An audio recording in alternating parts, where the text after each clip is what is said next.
Ang tawag sa pagsamba, mapalad ang mga taong hindi pinaparatangan sa harap ni Yahweh, hindi siya nanlinlang.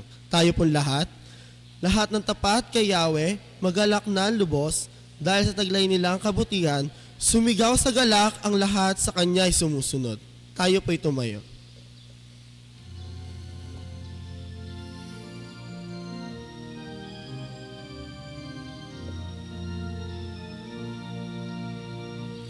Angels from the realms of glory, wing your flight all o'er the earth.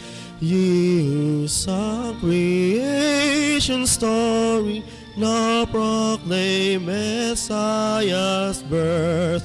Come and worship, worship Christ the newborn King. Shepherds in the field abiding, watching o'er your flocks by night. God with us is now residing, yonder shines the infant light. Come and worship, worship Christ the newborn King. Sages, leaves, and contemplations, brighter visions beam afar. Seek the great desire of nations, ye have seen his natal stars. Come and worship, worship Christ the newborn King. Saints before the altar bending, watching long in hope and fear. Suddenly the Lord descending, in his temple shall appear. Come and worship, worship Christ the newborn King. Tayo po'y manalangin. Panginoon, marami pong salamat sa gabi na inyo pinagkaloob sa amin. Ama, maraming salamat po sa mga taong naririto, Panginoon, na kahit masama ang panahon, Panginoon, inuna ka pa rin nila, Panginoon. Di lang po sila naligtas dito, Panginoon. Gabayan niyo po kami, Panginoon, sa aming mapapakinggan na mensahe ng buhay. Nawa, kung ano man po ang gusto ninyo iparating sa amin, Ama, ay maparating po sa amin sa pamamagitan po ng inyong anak. Muli, maganda kami po sa inyo, Panginoon. Tulang po ang panalangin sa matamis sa pangalan ni Jesus. Amen.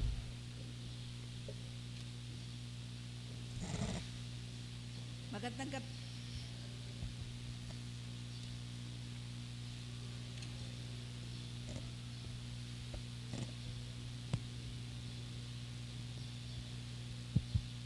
Ala. Walang sound. Magandang gabi po sa ating lahat. Purihin ang Panginoon. Nasa limang gabi na po tayo, 4 na gabi na lang.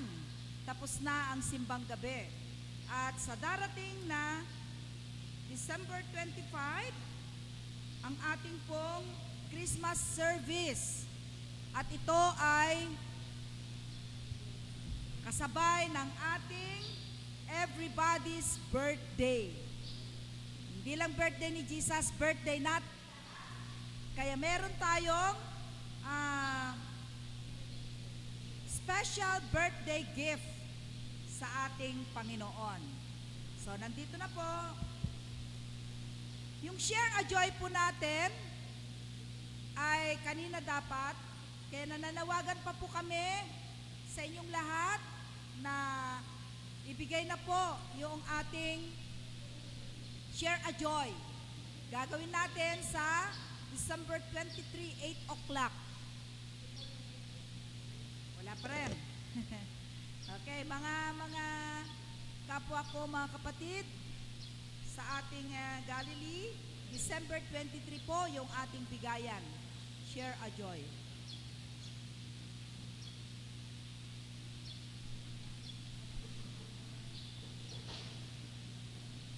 Wala ring microphone dito.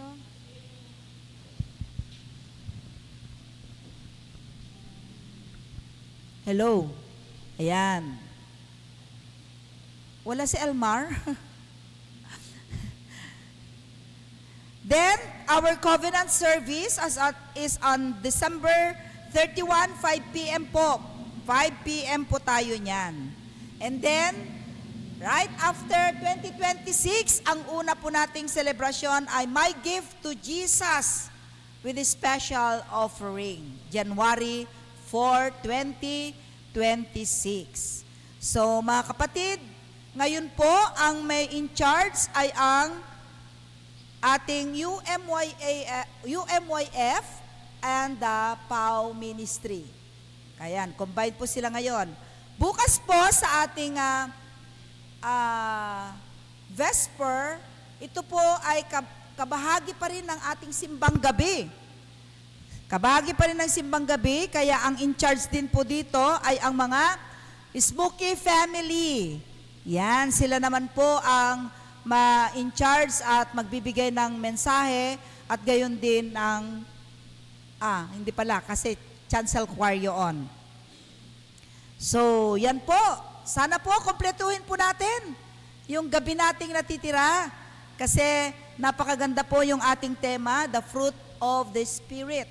Kaya nasa ano na po tayo ngayon? Ano na po ang natin? Kindness, the gift of kindness.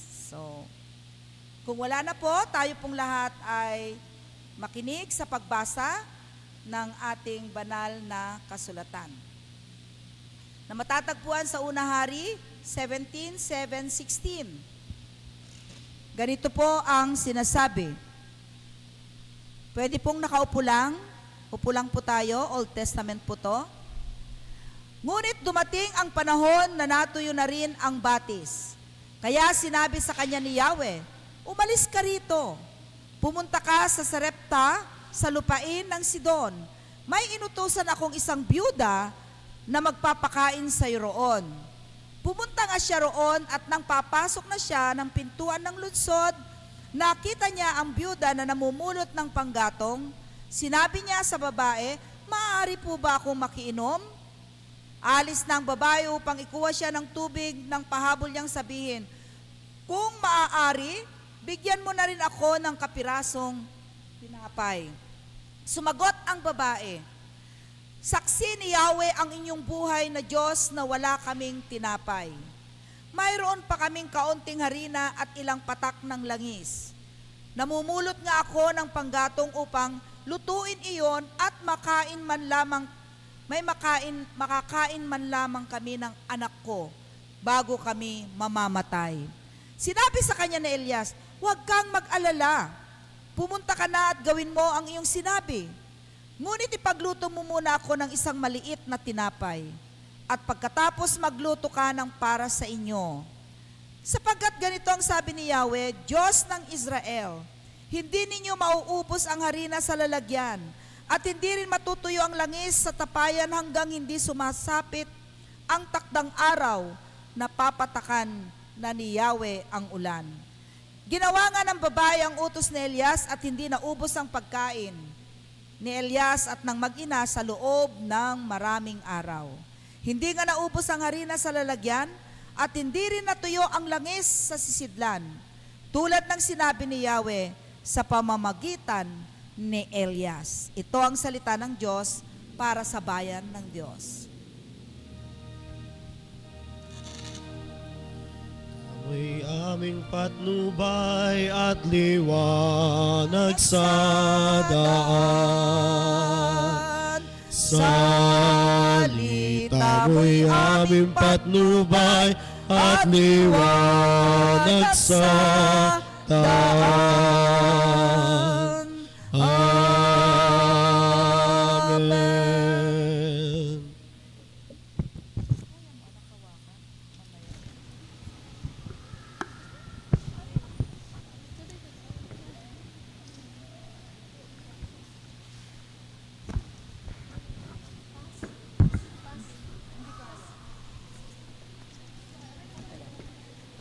Ipakilagay mo sa gitna na. Okay mga kapatid, ito po yung ating mga kabataan at Paul, pero karamihan po sa kanila ay mga kabataan. Harap po kayo mga anak. Harap kayo dito. Yung makita kayong lahat. Habang kumakanta po sila mga kapatid, narito ang basket ng para sa CI, Christmas Institute. Okay? Magkano man ang may pagkakaloob natin ay makakatulong po sa registration ng mga batang ito sa pag-attend nila ng Christmas Institute. Kaya ito ang pagkakataon natin para habang umaawit sila, ay handog natin ang ating mga handog para sa Christmas Institute registration.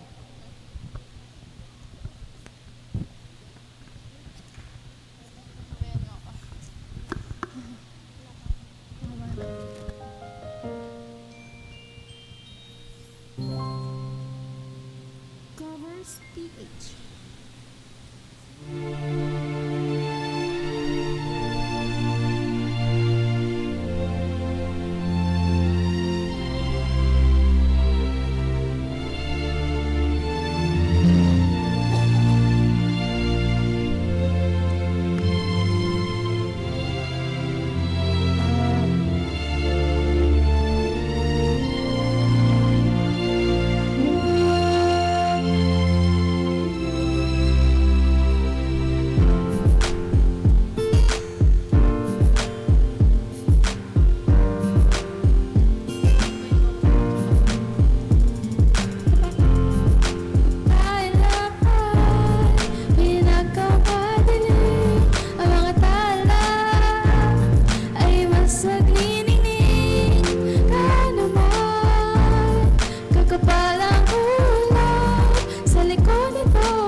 Sa madilim na daan, pagkakapit-bisig, lalong higpita.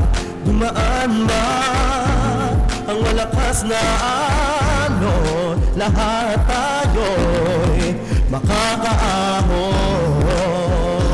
Na ito'y nasa ating lahat, may sinagang magpusong bukas sa init ng mga yakap, maghihilom na lahat ng sugat.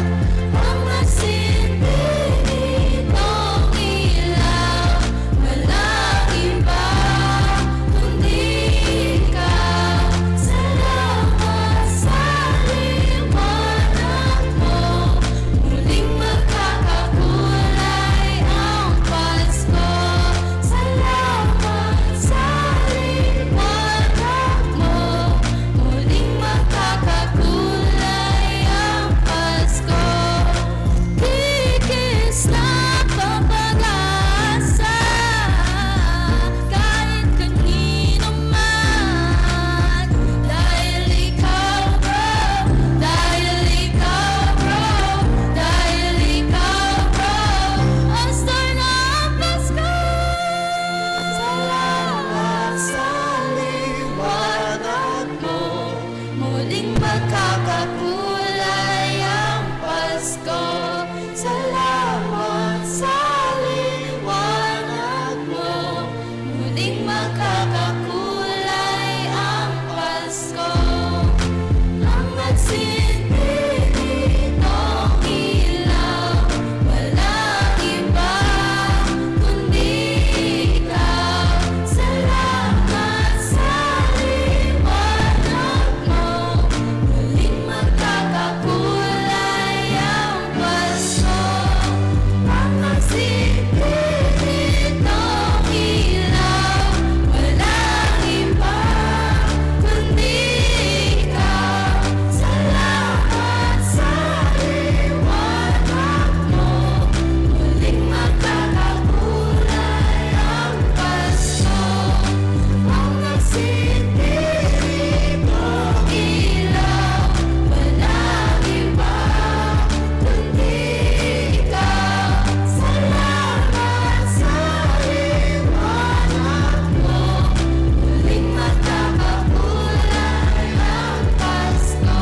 Isang maganda at maulang gabi po, my dear brothers and sisters in Christ. Mula po sa United Methodist Youth Fellowship, ang kabataan ng San Pablo, kami po ay bumabati ng maligayang Pasko at manigong bagong taon sa ating lahat. Bago po ako magsimula, gusto ko pong magpakilala. Ako po si Gizay Daniel C. Sulit, Vice President ng St. Paul UMYF. And this is actually my first time na magsisermon po dito sa pulpito na ito. Dahil kung nagsisimba po kayo every Sunday, kadalasan niyo po ako makikita sa side na to bilang liturgist or tagapanguna. Ngunit, ngayong gabi ang Panginoon ay nagbukas ng isang opportunity sa akin upang maihayag ang nais niyang ituro sa atin sa gabing ito. Tayo po'y sumandaling manalangin. Panginoon, salamat po sa gabing ito at sa pagkakataong makapiling ka namin. Ihanda mo po ang aming mga puso at isipan habang kami ay nakikinig sa iyong salita. Turuan mo po nawa kaming maging bukas sa kabaitan at matutong magmahal kagaya mo. Naway gamitin mo ang mensaheng ito upang magbigay ng pag-asa at liwanag sa buhay ng bawat isa. Amen. Simbang gabi is a season of waiting. Kapag po Christmas season, nag-aantay tayo ng Kapaskuhan. We're waiting for hope, and we're also waiting for God's promises to us. Alam niyo po ba na kapag tayo ay gumigising ng maaga every Sunday morning, we're already practicing small acts of kindness and willingful sacrifice para sa ating Panginoon. And tonight, ang ating pong pagbubulay-bulay na teksto ay matatagpuan sa unang mga hari, Kabanata 17, talata 7 hanggang 16. At ang ating topic po for tonight ay tinatawag na The Gift of Kindness. Gusto ko pong basahin muli ang binasa na konteksto ni Pastora kanina. At ito po ang sinasabi. Ngunit dumating ang panahon na natuyo na rin ang batis. Kaya sinabi sa kanya ni Yahweh, umalis ka rito, pumunta ka sa Sarepta, sa lupain ng Sidon. May inutusan akong isang byuda na magpapakain sa iyo ron. Pumunta nga siya roon, at nang papasok na siya ng pintuan ng lungsod, nakita niya ang byuda na mamumulot ng panggatong. Sinabi niya sa babae, "Maaari po bang makainom?" Aalis na ang babae upang ikuha siya ng tubig nang pahabol niyang sabihin, "Kung maaari, bigyan mo na rin ako ng kapirasong tinapay." Sumagot ang babae, "Saksi si Yahweh ang inyong buhay na Diyos na wala na kaming tinapay. Mayroon pa kaming kaunting harina at ilang patak na lamang ng langis. Namumulot nga ako ng panggatong upang lutuin niyon at makakain man lamang kami ng anak ko bago kami mamatay." Sinabi sa kanya ni Elias, "Huwag kang mag-alala, pumunta ka na at gawin mo ang iyong sinabi. Ngunit ipagluto mo muna ako ng isang maliit na tinapay at pagkatapos magluto ka ng para sa inyo. Sapagkat ganito ang sabi ni Yahweh, Diyos ng Israel, hindi ninyo mauubos ang harina sa lalagyan at hindi rin matutuyo ang langis sa tabayan hanggang hindi sumasapit ang taktang araw na papatakin na ni Yahweh ang ulan." Ginawa nga ng babae ang utos ni Elias at hindi naubos ang pagkain ni Elias at ng mag-ina sa loob ng maraming araw. Hindi nga naubos ang harina sa lalagyan at hindi rin natuyo ang langis sa sisidlan, tulad ng sinabi ni Yahweh sa pamamagitan ni Elias. Salamat sa ating Panginoon sa kanyang salita para sa gabing ito. Kindness, kabaitan o kabutihan. Ito pong salitang ito may simple. Napakasimple po, hindi ho ba? Pero kapag gagawin na po natin, parang bigat na bigat po tayo. Pero nakikita ng Panginoon ang mga simpleng bagay na ito upang magdala ng isang malaking himala. At itong binasa po nating scripture o ang kontekstong binasa natin ay nagpapaalala sa atin ng kabutihan. Na kapag ang kabutihan ay inalay at ginamit natin sa ating pananampalataya, ay magbabago ang ating mga buhay. Gusto ko lang pong i-summarize kung tungkol saan nga po ba ang kwento. So during a severe drought o habang panahon po ng tagtuyot, pinadala ng Panginoon si Propetang Elijah sa isang byuda sa lungsod ng Zarephath. Itong byudang to, napakahirap po nila at nung araw na iyon na dumating si Elijah, ay meron na lamang po silang kakarampot na harina at konting langis. which is enough lang po para sa kanilang huling pagkain ng kanyang anak. Yet, God chose this woman. Pinili niya pa rin ang byudang ito kahit walang-wala na siya. Hindi pumili ang Panginoon ng napakayaman o napakamakapangyarihan. Ngunit pumili siya ng tao na magpapakita ng kabutihan at kung paano gumagana ang kabutihan sa kanyang kingdom. Sa gabing ito, meron po akong 3 points. Number 1, kindness is giving even when we have little. Ang kabaitan ay ang pagbibigay kahit kaunti lang ang mayroon tayo. Nung tinanong po ng propetang Elijah ang byuda para sa isang tinapay, nagtapat po ang babae na wala na po talaga siyang mabibigay. Pero si Elijah, sinabi pa rin niya sa babae na magkaroon siya ng pananampalataya sa Panginoon at magbigay muna. This shows us that kindness is not measured by how much we have, but it is measured by how much we trust God. Many times, iniisip po natin ang kabutihan ay makakapag-antay naman. Pero yung byuda sa kwento, tinuturo po niya dito that obedience and kindness can happen kahit sa araw na hirap na tayo sa ating mga buhay. Alam niyo po minsan, sinasabi po natin, Lord, kapag okay na ako, saka na lang ako tutulong. Lord, kapag may extra time na ako, saka ako magpapakita. Lord, kapag may extra money na ako, saka ako magbibigay. Lord, kapag hindi na ako pagod, saka na lang akong tutulong. Ngunit mga kapatid, sinasabi po dito, paano na po kung hindi dumating itong mga iniisip natin na kailangan natin para makatulong? Mapapatanong po tayo sa ating mga sarili, na hanggang dito na lang ba talaga tayo? Hanggang dito na lang ba talaga ako? Kailangan ko pa ba nahintayin ang mga bagay na ito bago makatulong? Pero yung byuda po sa kwento, wala na po talaga siyang extra. Konti na lang yung harina at langis na natira para sa kanilang mag-ina. At panghuling kain na po sana. Kita niyo po, inanticipate na po ng mag-ina na mamamatay na po sila. Pero, pinili pa rin po nilang tumulong. Ipinapakita nito sa atin na ang kabutihan na hindi tungkol sa kung anong dami o kung gaano kadami ang meron tayo, kundi sa puso na marunong magtiwala sa Diyos. Kahit maliit lang yung kaya po nating ibigay, oras man yan, effort, pangunawa, kapag binigay natin ito sa Panginoon, nagiging mahalaga po ito. Nakikita ng Panginoon ang lahat. He sees us and He hears us. Meron po akong maikling kwento. Actually, nangyari po ito sa akin past few months ago. And totoo po itong nangyari. May isa pong pagkakataon na pauwi po ako galing school. Sobrang pagod po ako that time and masakit po yung buong katawan ko at nasakto ang marami po akong bitbit. Wala namang pong bago noong mga araw na yun. At pagsakay ko po ng bus, kasi po sa Valenzuela po kami umuwi. So, para po makauwi, kailangan ko pong sumakay ng bus. And wala pa pong masyadong tao pagkasakay ko po ng bus, kaya naghintay po muna kami na mapuno yung bus. Ngayon, may sumakay pong isang matandang babae. Nasa 70 po siguro, sa 80 na rin siya. May sumakay po na isang babae. And sakto po, na pagkasakay niya, may nauna na pong nakaupo sa tabi ko.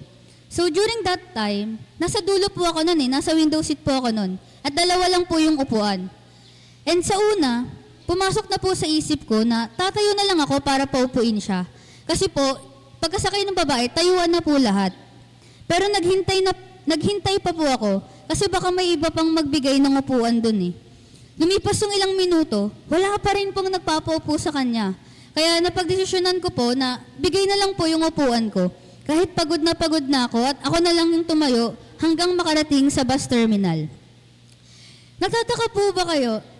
Well, you might be wondering kung bakit ko po ginawa yun. Kahit masakit po yung katawan ko at alam ko sa sarili ko na kailangan ko ring umupo. Simple lang po ang sagot ko.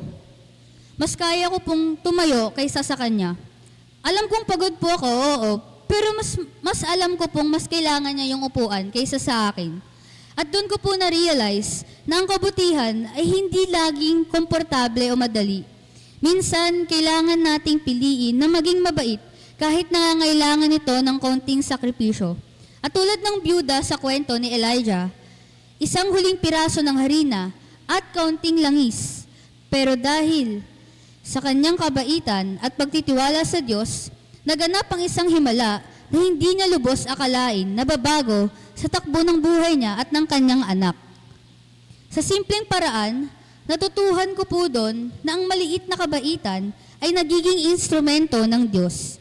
Ang pag-upo ng matanda sa halip na ako ang umupo ay maaaring maliit lang na sakripisyo sa mata ng tao, ngunit alam ko po na sa mata ng Diyos, ito ay malaking bagay.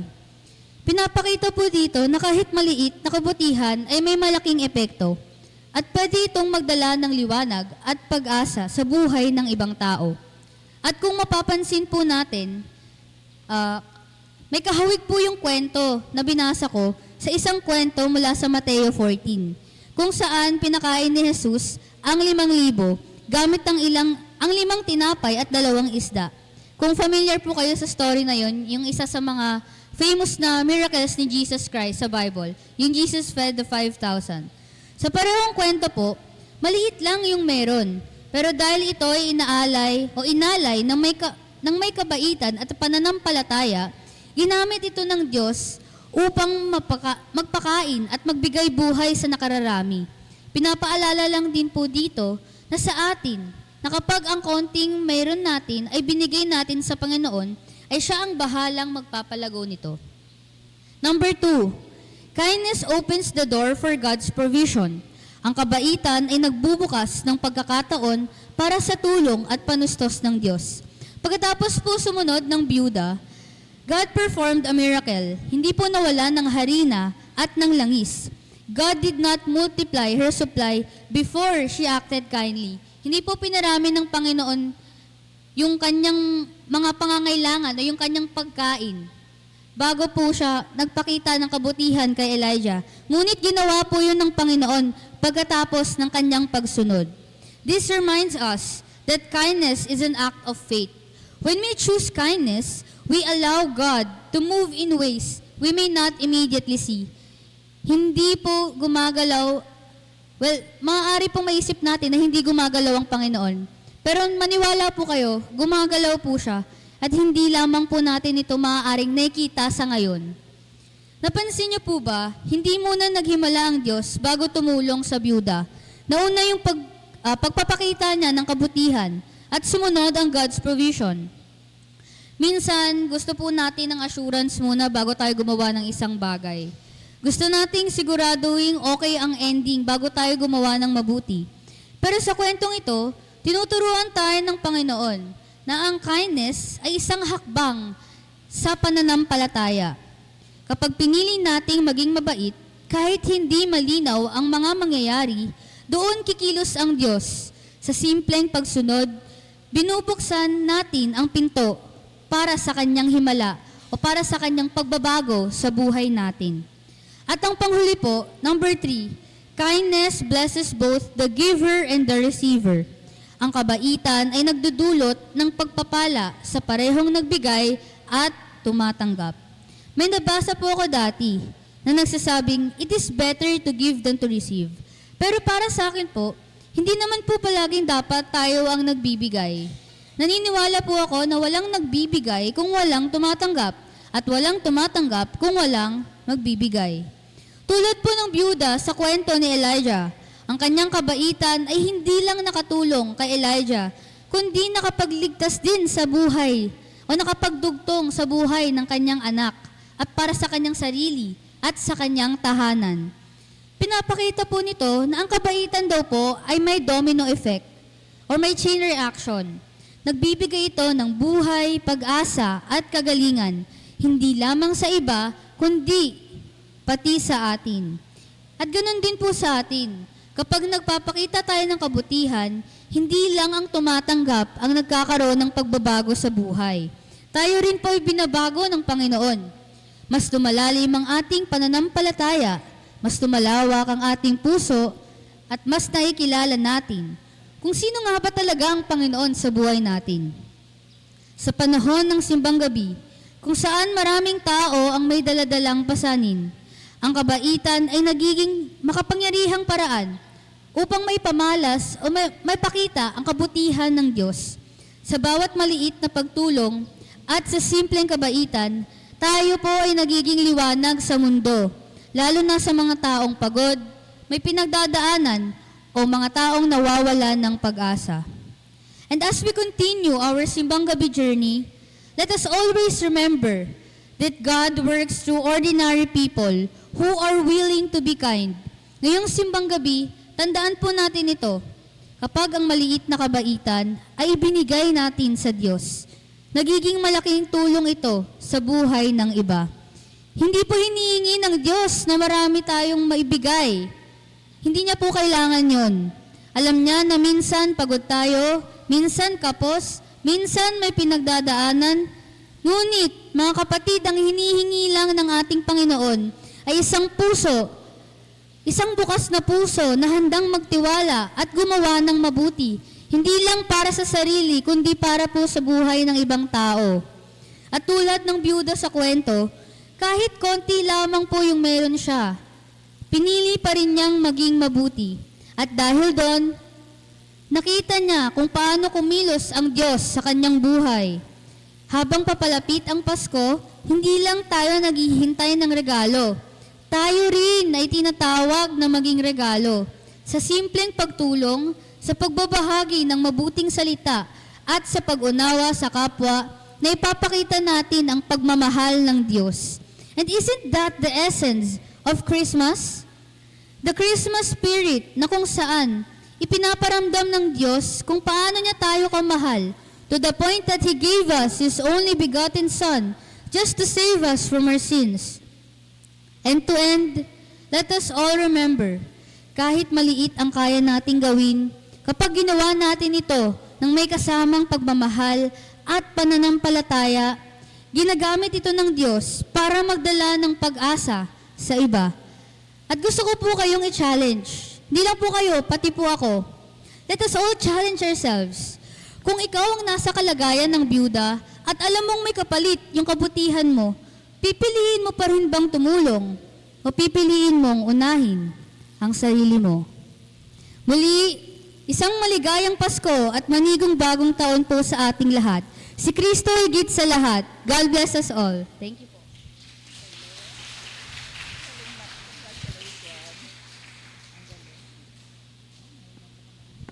Tinatawagan ko po ang mga tagaligang para sa tanging paghahandog.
Diyos ng buong sanlilikha,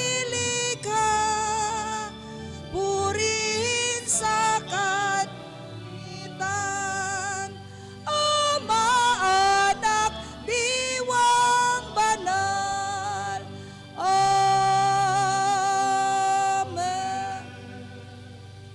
Panginoong Diyos, salamat po sa kabutihan at pagpapalang ipinagkaloob mo sa amin.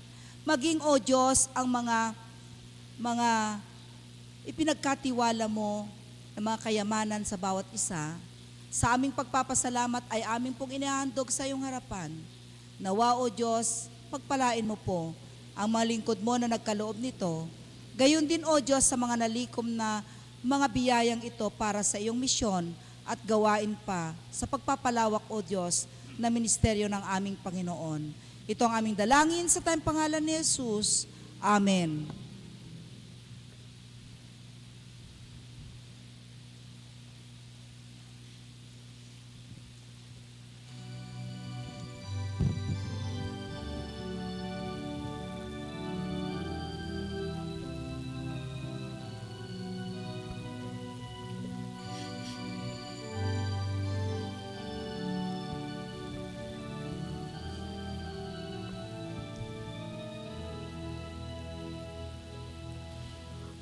What child is this who laid to rest on Mary's lap is sleeping, whom angels greet with anthem sweet, while shepherds watch are keeping.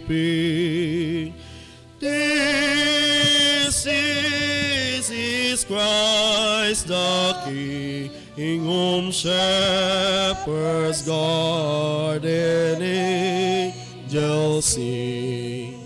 Haste, haste to bring him, Lord, the babe, the Son of Mary. I see in such mean estate where ox and ass are feeding, good Christians fearful sinners hear the silent word is pleading.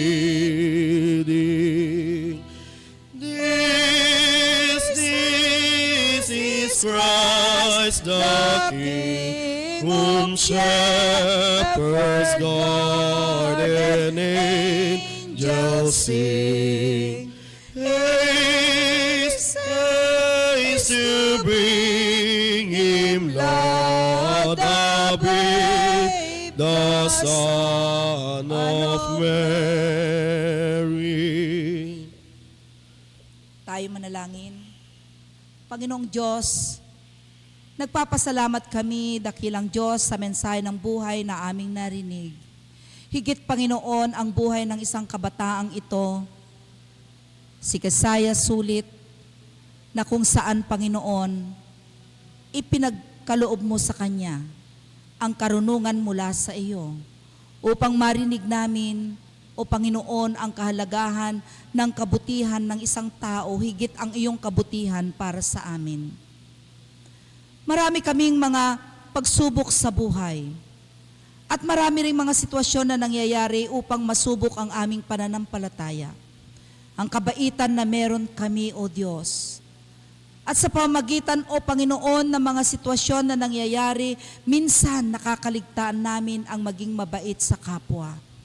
Ngunit salamat, O Diyos, sa pagpapaalala mo sa gabing ito, na mula sa iyo bilang Kristo sa aming mga puso, ikaw, O Diyos, na aming isineselebrate ng iyong kapanganakan, na nagkaloob at nagbigay ng kabutihan sa iyong mga nilalang mula pa noon hanggang ngayon. Salamat, O Diyos. Salamat sa iyong buhay. Salamat sa iyong ministeryo at misteryo sa iyong pagkatao. Dahil, Panginoon, inabot mo kami, pinaramdam mo sa amin, at lalong higit, O Diyos, sa pamagitan ng aming pananampalataya, tinutulungan mo kami upang magampanan ang aming tungkulin na maging kalugod-lugod, maging mabuti at kaaya-aya, at may kabaitan, Panginoon, sa kapwa. Panginoong Diyos, mula pa noon hanggang ngayon, tinuruan mo na kami kung paano ang umibig at maging mabiyaya at mabuti sa kapwa. Kung kami man ay nagkukulang, patawarin mo kami. Kung hindi namin nagagampanan ang aming tungkulin, O Diyos, tulungan mo kami upang may sakatuparan ang misyon mo nang ikaw, O Diyos, ay nagkatawang tao. Ipinanganak, naging tao ka. Subalit, O Diyos, naging mabuti ka mula pagkabata hanggang sa isinuko mo ang iyong buhay para sa iyong pag-ibig at pagmamahal sa bawat isa sa amin. Maraming salamat, O Diyos, sa buhay ng mga kabataan na iyong ipinagkatiwala na sila ang nanguna sa gabing ito. Patuloy nawa, Panginoon, na maranasan nila ng alab ng paglilingkod, ang kabuhayan buhay bilang Kristiyano, at higit, Panginoon, ang sumampalataya sa iyo, na anumang ang darating sa kanilang daanan, sa kanilang paroroonan, mga pagsubok man, O Diyos, ilayo mo sila sa anumang kalikuan ng landas. Bagkos gamitin mo sila, Panginoon, bilang isang inspirasyon ng mga nakakatanda. Alam namin, Panginoon, na marami rin silang mga kakulangan. Subalit kung nakikita nila mula sa amin bilang kanilang mga magulang, ang kahalagahan ng paglilingkod, maging kalugod-lugod din sila, O Diyos, at sumunod sa iyong utos at gampanin ang kanilang mga tungkulin. Panginoon, sa gabing ito, sa pansamantalang aming paghihiwa-hiwalay, hangad po namin ang patuloy na pagpapala at biyaya mo sa bawat isa sa amin. At nawa, O Diyos, sa aming pagbabalik sa aming mga tahanan, anuman ang aming kakaharapin, anuman ang aming gagawin, responsibilidad na ipinagkatiwala mo sa amin, ay magaganap at magagampanan namin sa tulong mo, Panginoon. Maraming salamat sa gabing ito at nawa, O Diyos, kinabukasan, huwag kaming maginawa at magsawa sa pagsamba at pagpuri sa iyo, sapagkat kinabukasan ay araw ng pagdakila at pagdiriwang ng pagpapasalamat, higit, O Diyos, ng sambahin at dakilain ka. Patawarin mo kami sa aming mga kasalanan. Ito po, O Diyos, ang aming dalangin. Amen at amen. So bring him incense, gold, and myrrh, compassion, King, to own him, the King of kings, salvation brings. Let loving hearts enthrone him. This is Christ the King, whom shepherds guards the angels sing. Haste, haste to bring him, Lord, the big, the Son of Mary. Mga kapatid kay Kristo, sa ating paglabas, taglayin niyo ang kabaitan, ang ating Panginoong Diyos, ang kanyang presensya, na sumainyo nawa, ang wagas at di magmamaliw na pag-ibig niya. Ang kaligtasan na dulot ng ating Panginoong Hesukristo na ating tagapagligtas, ang patnubay at kaloob ng banal na Espiritu, ang kanyang kapayapaan ay sumainyo nawa, ngayon at magpakailan-kailanman. Amen.